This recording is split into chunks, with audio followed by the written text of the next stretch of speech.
Resuming debate, the Honourable Member for South Okanagan West Kootenay. Well, thank you, Mr. Chair. The energy sector has long been an important source of jobs and wealth in Canada and will continue to play that role for years to come. The oil industry is central to that sector, and as we all know, indeed the reason for this debate, it has been in a serious downturn for the past 2 years because of low world prices for oil. Tens of thousands of workers have lost their jobs, especially in Alberta. The Natural Resources Committee recently completed a study on how the government could support the oil and gas industry to bring back those jobs. And at the heart of this challenge is the fact that Canadian oil is expensive to extract and expensive to refine, since it is almost all in the form of bitumen and oil sands. While we heard a lot of testimony at committee on the very innovative work that the industry is doing to reduce costs and reduce the environmental footprint of the sector, many of the industry witnesses admitted that most of those innovations would not be built into the extraction plants until the price of oil was over $70 a barrel. And there's little indication in world energy markets that this price is likely to be seen in the near or medium future.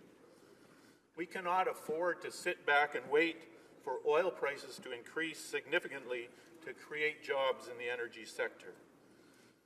One strategy would be to provide more initiatives to produce value-added products in the oil and gas sector.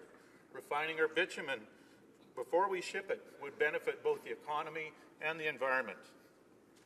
More of our abundant natural gas reserves could be used to produce the building blocks of plastics and other materials with a fraction of the carbon footprint with similar processes using oil. As the natural resources critic, I traveled with the minister last year to the clean energy ministerial meetings in San Francisco, often described as the implementation arm of the Paris Climate Agreement. The mood at those meetings was positive and upbeat because speaker after speaker reported that we had passed a tipping point and the world was shifting quickly, more quickly than anyone had predicted, away from fossil fuels and toward renewable energy.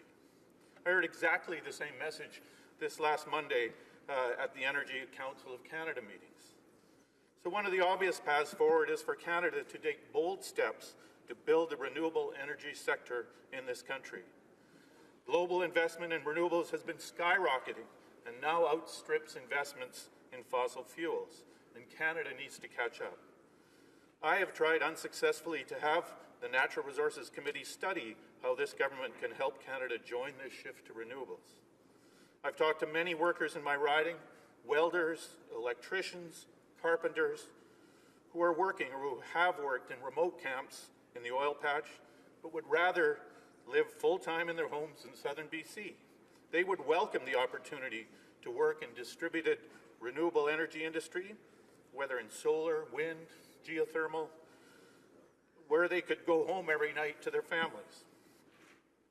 This downturn, this crisis offers an obvious opportunity to make significant investments in renewable energy. Another point that I heard at the Clean Energy Ministerial was that the best new fuel is efficiency. The federal government could take one simple step to introduce the Eco-Energy program to provide incentives to homeowners to retrofit their houses to be more energy efficient.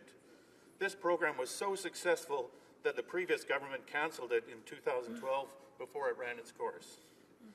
When I talked to construction groups, such as the Canadian Home Builders Association, they would be ecstatic if such a program were reinstated.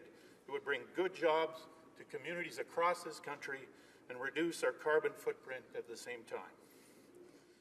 Mr. Chair, we cannot wait for oil prices to rise another $20 or so to let the market revive the oil industry in Canada.